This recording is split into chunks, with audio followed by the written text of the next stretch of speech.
Hello viewers, कैसे हैं आप सब। मैं अभय आप सभी का स्वागत करता हूं ई शिक्षालय के यूट्यूब चैनल पे। कल बिहार बोर्ड के क्लास 10वीं के रिज़ल्ट प्रकाशित किए गए हैं। बहुत ही अच्छा रिज़ल्ट रहा है। 80.59% of students has qualified his exam. तो निसंदेह ये बहुत ही अच्छी खबर है, लेकिन फिर भी इनमें जो बच्चे हैं जिन्होंने सफलता अर्जित नहीं की है उनके लिए थोड़ा सा बुरा है ही। तो मैं उनके लिए इतना कहना चाहूँगा कि आप अपनी कमी को समझें और उस पे काम अभी से स्टार्ट कर दें। आपके लिए आने वाला ये जो सप्लीमेंट्री के एग्ज़ाम होते हैं जिसके थ्रू आप अपने फेल सब्जेक्ट का पेपर दे करके पास कर सकते हैं, उसका अपडेट हम अपने फेसबुक पेज और यूट्यूब चैनल के माध्यम से ज़रूर करेंगे आप तक। तो आप हमसे जुड़े रहें। वीडियो के डिस्क्रिप्शन में बहुत सारे लिंक्स हैं, तो आप हमसे जुड़ के इस तरह की जानकारियाँ हमेशा अपडेट कर सकते हैं। उसके बाद ये बताना चाहते हैं हम कि लगभग 12 लाख छात्रों का यह सफलतापूर्वक अगली कक्षा 11वीं में जाने का मौका मिला है, बिहार बोर्ड स्पेशल, जिसमें 6,13,485 लड़के हैं और 5,90,445 लड़कियां हैं जो उत्तीर्ण हुई हैं। बिल्कुल ये उत्तीर्ण हो करके अब अगली कक्षा 11वीं के लिए सोच रहे होंगे कि हमें कैसे आगे की प्लानिंग करनी है। इसी से संबंधित आज का ये वीडियो भी है। प्लीज़ अगर अभी तक आपने इसे सब्सक्राइब नहीं किया है तो सब्सक्राइब कर दें and also press the bell icon for all latest updates. इसके अलावा कुछ डेटा सीबीएसई से रिलेटेड मैं आपसे शेयर करूं कि सीबीएसई के 10वीं एग्ज़ाम में, जिसका अभी रिज़ल्ट प्रकाशित नहीं हुआ है, 32 लाख छात्रों ने एग्ज़ाम दिया है और उनके साथ भी ऐसा होने वाला, बहुत ही जल्दी उनका रिज़ल्ट आ जाएगा। आप इस रिज़ल्ट से के लिए भी हमारे पेज, हमारे यूट्यूब चैनल और हमारे व्हाट्सएप ग्रुप सबसे जुड़े रहें या फिर किसी भी अच्छे ग्रुप से जुड़े रहें, आपको सारी इन्फॉर्मेशन मिलती रहेगी। तो ओवरऑल जो स्टेट बोर्ड्स के रिज़ल्ट आने शुरू हो गए हैं, बहुत आ भी गए हैं। सीबीएसई का मेन अभी बाकी है। तो मैं तब भी सीबीएसई के आने के बाद भी कुछ प्लानिंग के साथ आऊँगा और स्टूडेंट्स को मोटिवेट करने की कोशिश करूँगा। और आज भी मैंने इसी प्लानिंग के साथ आया है कि 10th पास आउट करने के बाद बच्चे क्या करें। 3 एवरग्रीन सेक्टर हैं, साइंस, कॉमर्स, आर्ट, विज्ञान, वाणिज्य या कला। तो इन तीनों में से कैसे आप चूज़ करें कि हमें कौन सा स्ट्रीम लेकर के आगे बढ़ना है। इसके बाद और भी बहुत सारे ऑप्शंस हैं जो आपको चूज़ करना है। तो सबसे पहले आपको जानना पड़ेगा कि कौन ऑप्शन आपके लिए कितना सही है। देखिए, साइंस, कॉमर्स, आर्ट, ठीक है, ये लोगों के माइंड में एक भ्रम सा बस गया है, ठीक है, एक क्राइटेरिया सा बन गया है हमारे समाज में कि जो बच्चे अच्छे स्कोर किए हैं, फर्स्ट डिवीज़न किए हैं, वो साइंस रखेंगे, जो सेकंड डिवीज़न किए हैं वो कॉमर्स और जो थर्ड डिवीज़न है वो आर्ट्स। इसके अलावा बहुत सारे लड़कियां जिनको गांव के लेवल में उतना रिसोर्सेज नहीं मिल पाता है पढ़ाई करने का, उनका आर्ट्स में जाना पहले से ही डिसाइडेड होता है। तो ये एक भ्रम सा है। चलिए हम पहले बात करते हैं कि जिनके पेरेंट्स उनके बच्चों के कैरियर के लिए सीरियस हैं और उनको आगे बढ़ाना चाहते हैं। इसके अलावा हम उनके लिए भी बात करेंगे जिनको लगता है कि नहीं, हमारे पास रिसोर्सेज की कमी है, हम को आर्ट ही रखते हैं। तो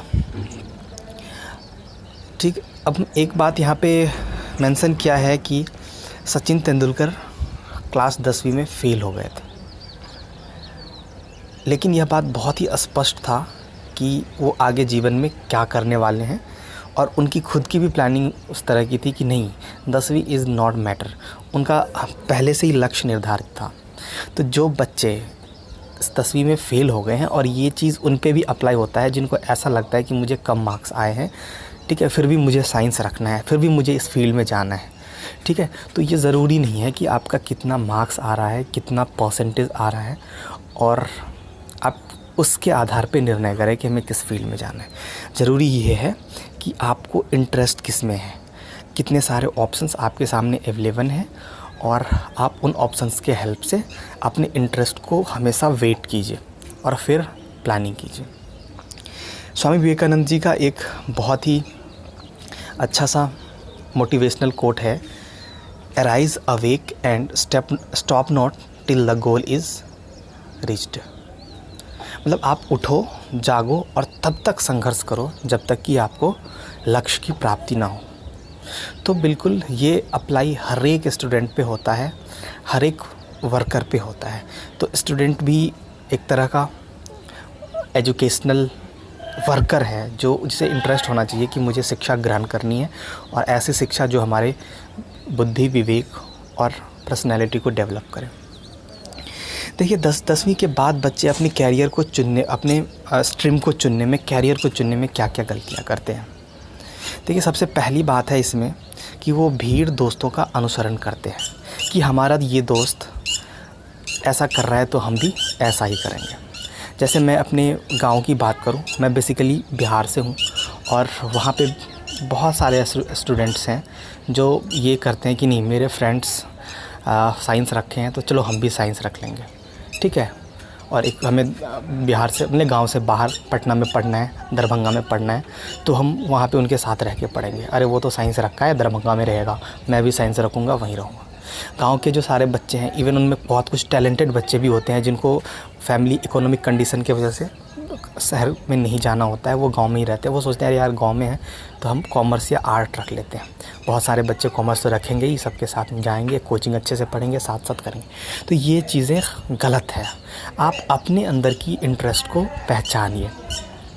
देखिए बहुत सारे स्टूडेंट्स के साथ यही होता है कि उनका लक्ष्य निर्धारित नहीं होता, और वो सोचते कुछ है और होता कुछ है, ज़िंदगी में आगे बढ़ के कर कुछ और जाते हैं। तो ये चीज़ें कम से कम हो आपके साथ तो अच्छी बात है। लक्ष्य निर्धारण जितना ज़्यादा से ज़्यादा कर पाएँ तो वो सही है, क्योंकि जब सामने में एक टारगेट दिखता है ना, चाहे छोटा हो या बड़ा, तो उस पे काम करने का एक अलग ही मज़ा होता है। इसीलिए कोशिश करें कि हमारा टारगेट प्री डिसाइडेड हो। उसके बाद है माता पिता एवं सामाजिक दबाव।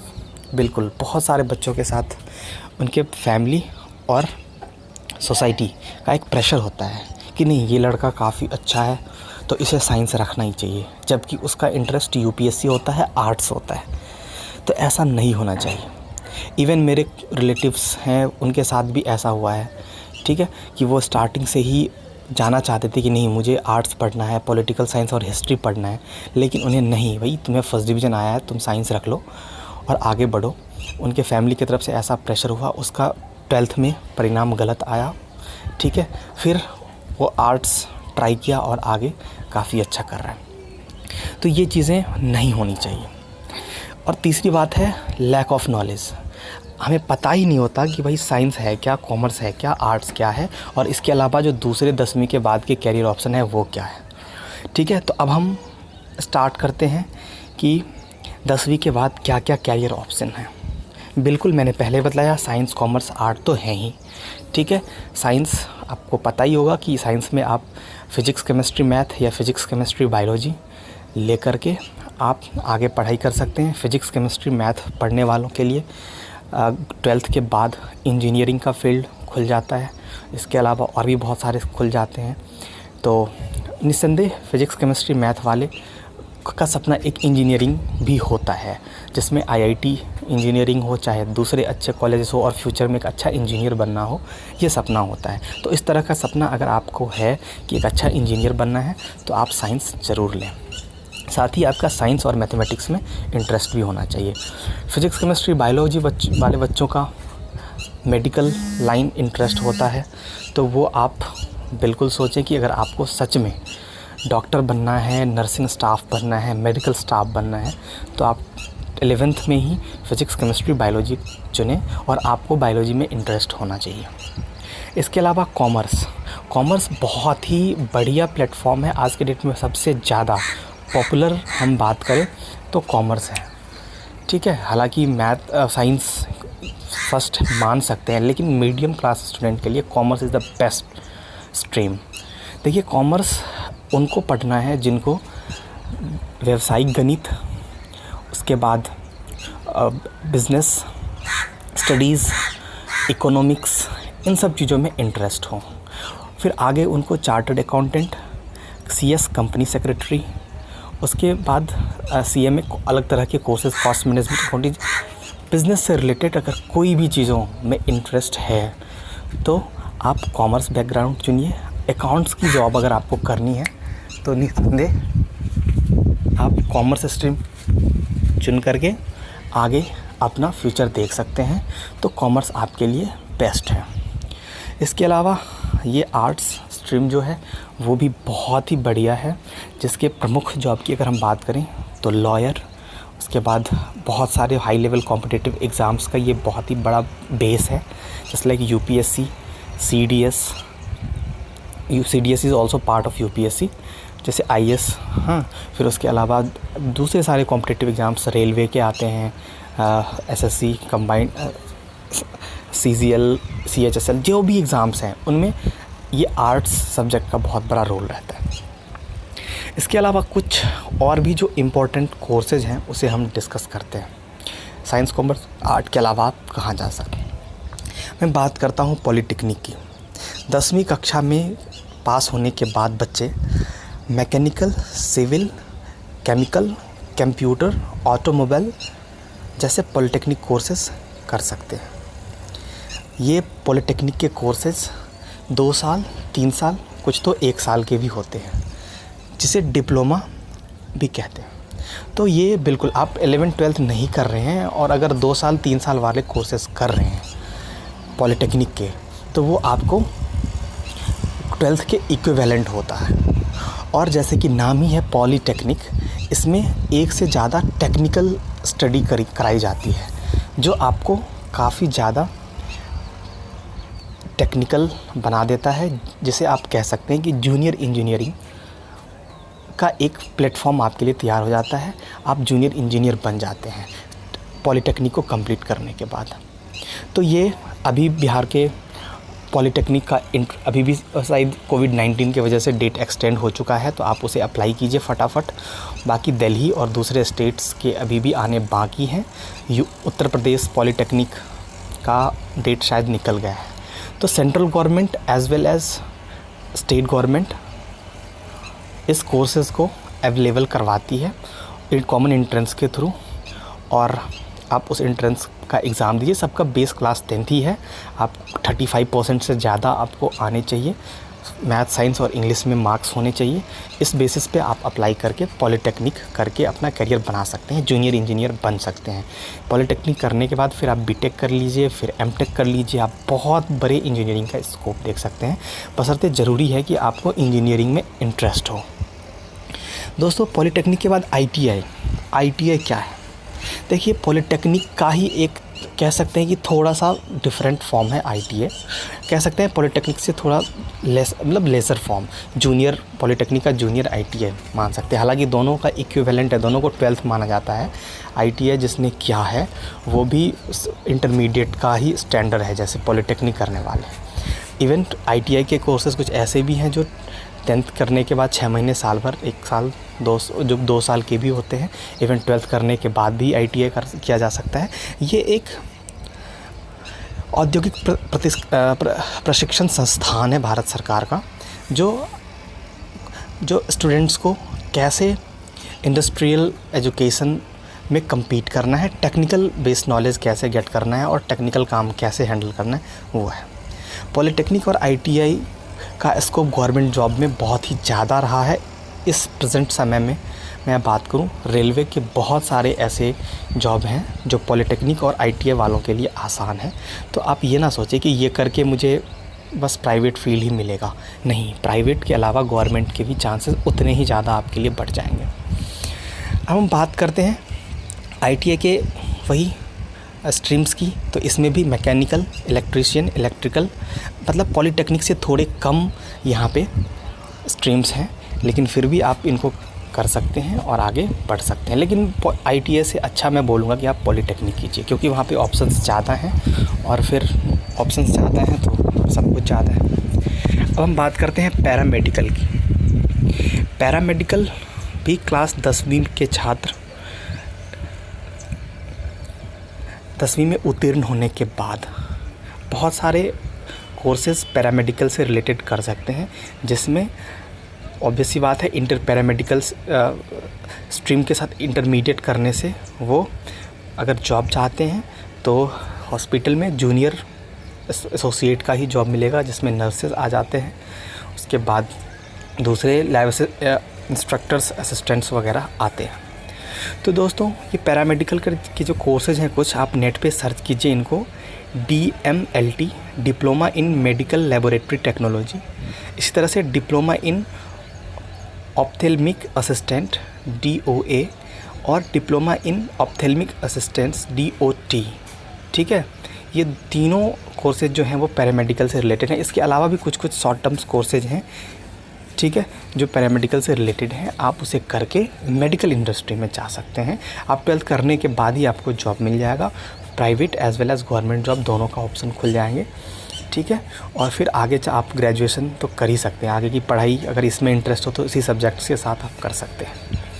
इसके अलावा 10th के स्टूडेंट के लिए और भी ऑप्शंस हैं, जिनके में शॉर्ट टर्म कोर्सेज हैं जो तकरीबन 1 या 6 महीने या 1 साल का होता है। वो कोर्सेज क्या है?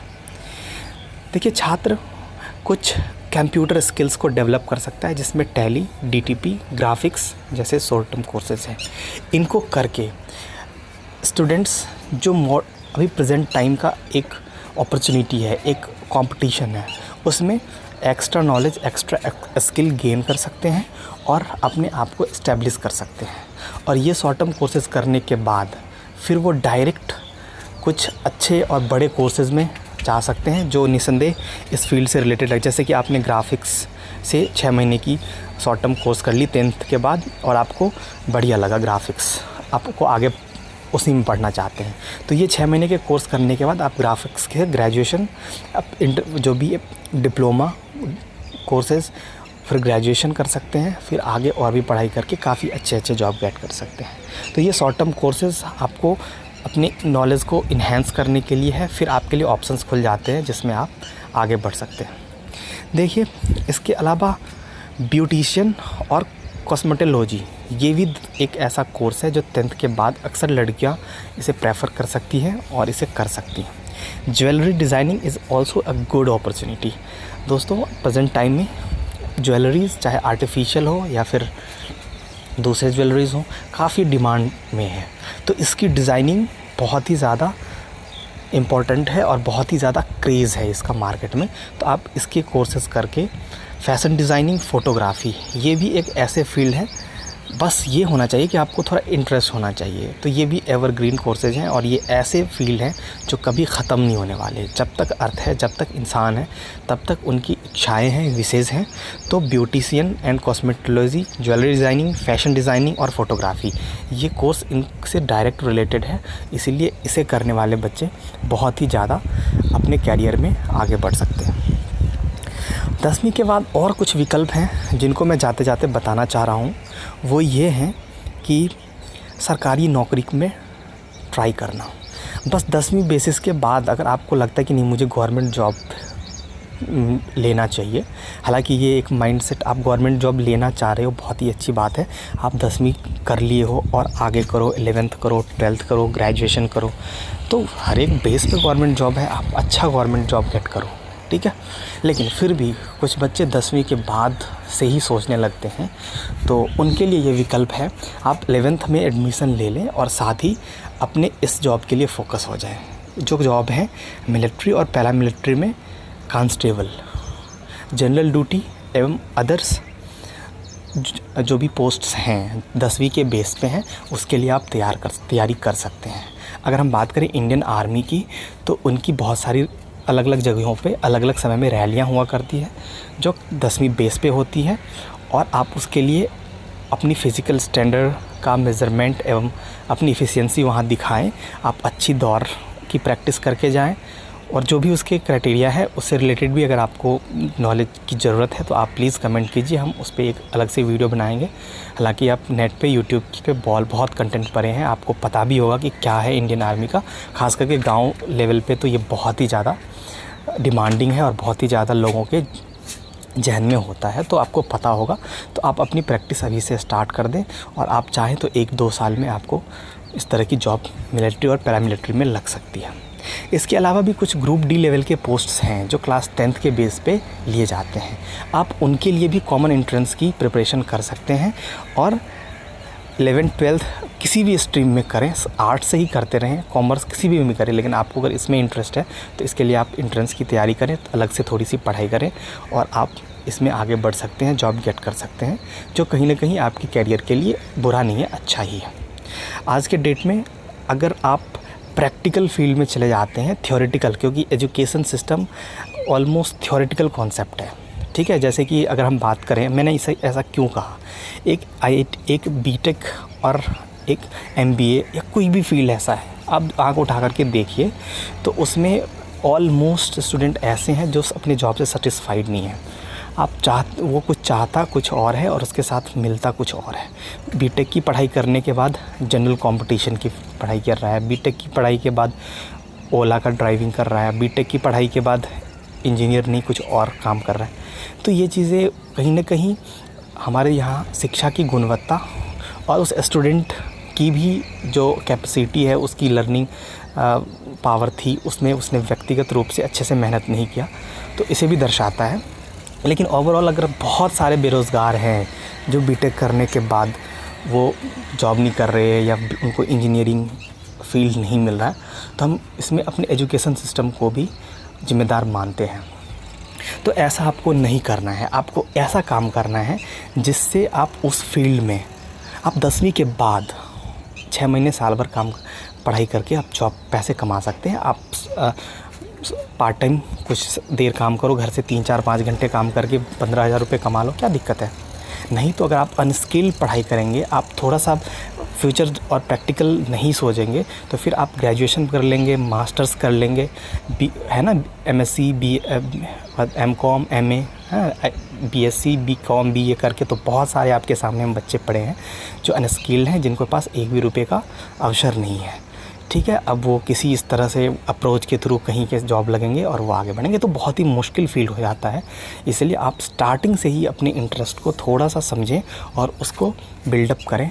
निसंदेह आप एक अच्छे मुकाम पे होंगे, आपके लिए सब आसान होगा। चलिए वीडियो को फिनिश करते हैं। Thank you for watching. If you have not subscribe then please subscribe this channel. Good day.